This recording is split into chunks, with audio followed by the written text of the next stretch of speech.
here in Otley, Yorkshire to meet Kevin Hives, who is Sales Director of BBS Bricks and Stone. And we're going to be talking about some of the exciting projects they've been working on. Hi Kevin. Hi. Thanks for joining me today. No problem. I just wanted to ask, what did BBS do and what's your role here? I'm Sales Director and I've been here since 2008 and we supply natural stone throughout the UK. We have a UK arm, if you like, but we also have an imports arm, so we can supply the whole range of global stones, and that will include anything from granites, York stones, sandstones, basalts, limestones, the whole gambit. So yeah, whatever you need, we can come to us and we can supply it. So obviously, I've seen the Coventry project that you did firsthand, which looks amazing, by the way. Thank you. I just wanted to know, how did you become involved with that project? We initially became involved where our sales team went out to Coventry Council and were doing a bit of sales pitch, if you like, and said, look, you know, we're BBS, we're great, we can do this. And the client bought into the fact that they liked what we did, they liked the way we procured our materials, they took to the sales team, and then when it came to the point of a large scheme being put together, we got the phone call to become involved with the specification, the sampling, and ultimately supplying the scheme.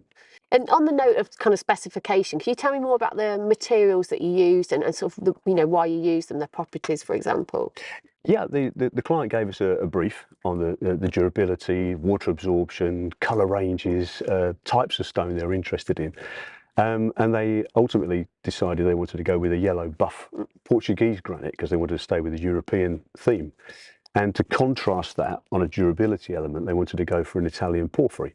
They liked the warmth, they liked the depth, it had a richness to it. But as I say, contrasting the violets and the reds and the browns with the yellow, it worked really well with the colour scheme and also worked with the water features that were going to be sort of embedded within the yellow granite. Has that given you a new appreciation of like public realm spaces and that kind of things? It made you think more about what they represent to a community? It has, but it's surprising. What does surprise me is the reaction you get from the different communities. Yeah. That some love it, some don't like it, and I don't like this colour, I do like that. Yeah. But at the end of the day, that's why a designer, at let's say a local authority, does his job. Because he's got to decide what he believes is the best for that community. For that community as a whole. With Coventry and that kind of thing. There was blue reels in the middle of the paving. Yeah, I saw them, yeah. And that's because of the ribbon that used to be made in Coventry, so they tried to have a nod to the ribbon. But that's it, because it all ties together perfectly, so it's not literally, here's a slab, is it? No. It's so much more than that. It's far more than bringing that. it all together. Yeah. I mean, what do you think makes a successful public realm scheme? Obviously, you've talked about bringing in all these elements and making sure that the community enjoy it and interact with it. What makes it so successful? I think you hit it on the head. I think it's the acceptance by the community at the end of it, because it's all very well to say, yes, it was supplied correctly, it was the right stone, it's got longevity. Right, not everyone's going to be interested in that. No, because that's the technical bit, and that's the bit that happens whilst we're getting the specifications done and the job done. Afterwards, it's the fact that the children are running around in the fountains and they're enjoying themselves. And it's the fact that the shoppers are coming through and actually it's a nice place to be, and they stop and sit on the bench, and they have a conversation, and a community's building. So a successful project for me is the fact that it gets used and people actually take care of it afterwards. Yeah. And it gives people that kind of renewed love for where they live, doesn't it? It makes 100%. Them feel really 100%. Proud. And most of the time, it's places that need that regeneration. Yeah. That they spend the money on, the councils, because they want people to fall back in love with it, and they do. So obviously, BBS have been involved in a lot of public realm schemes. Yes. What are the main challenges when you're taking on projects like that? Many and varied, to be fair. I mean, each client, they're all different. They all have their ways of looking at things and different needs. You've got to factor in things like budgets for a start. Somebody may have restrictions on those sort of things, but even down to colour choices. You know, somebody might only want a certain colour that can come from a certain country, which again, people then say, well, okay, can you get that somewhere else? And we'll be saying, well, that's a challenge. Yeah, so it's managing expectations. Managing the expectations, that's the absolute key to it all. And that we're there to guide people through it. But yeah, the challenge is every day, but that's what we do. We handle them. Yeah. So when we're looking at sourcing materials and obviously importing them, what can you do to ensure that the products that you bring in are ethically sourced? It's something that's very close to my heart, I've got to be honest. It's something that's quite a passion of mine and has been for 16 years now. I've been leading that for BBS, and we're a very tight-knit community and our supply chains. It's very transparent. It withstands external scrutiny, and we're very happy to answer any questions on it. We always vet our suppliers. We go out personally, we audit the factories, not to the point where you end up with audit fatigue, but we just make sure that it's the right people in the right place, doing the right job, safely, fair wages, PPE is supplied, and if it's not, we're more than happy to do that. But we go beyond that. We don't just check the factories and the quarries. We like to then look at our whole supply chain. So we'll look at using, say, the TUC, who will help us on things like union agreements and freedom of association. And we use the ITF, International Transport Federation, to carry out health checks on our logistics side of the operation as well. So we feel that we go from point A right the way through to Z, and everything is checked in between. And we're quite happy to, show people that. We put it on our website, and it's something that I could stand on a soapbox and talk about all day. So if a client came to you and said, oh, I'm kind of interested in material, I'd like to go and look at something in particular, could you, can you take them with you on a visit, or how does it work? Yeah. No, absolutely. Again, we come back to the transparency side of things. We don't hide anything.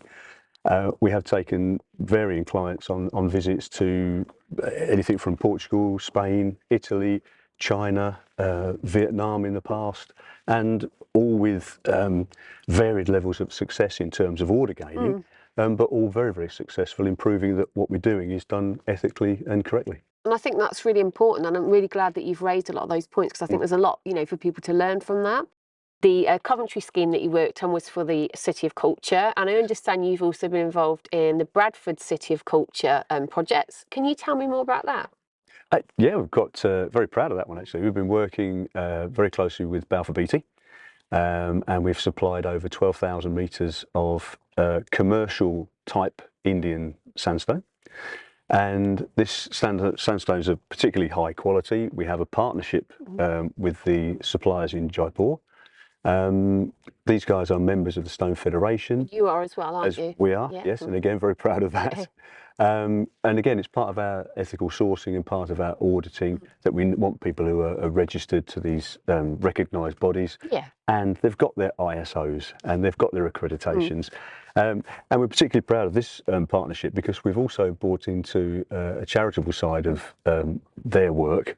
And as part of the Akshaya Patra charity, every square metre of stone that we buy from them, we will donate a meal to children in the Jaipur region.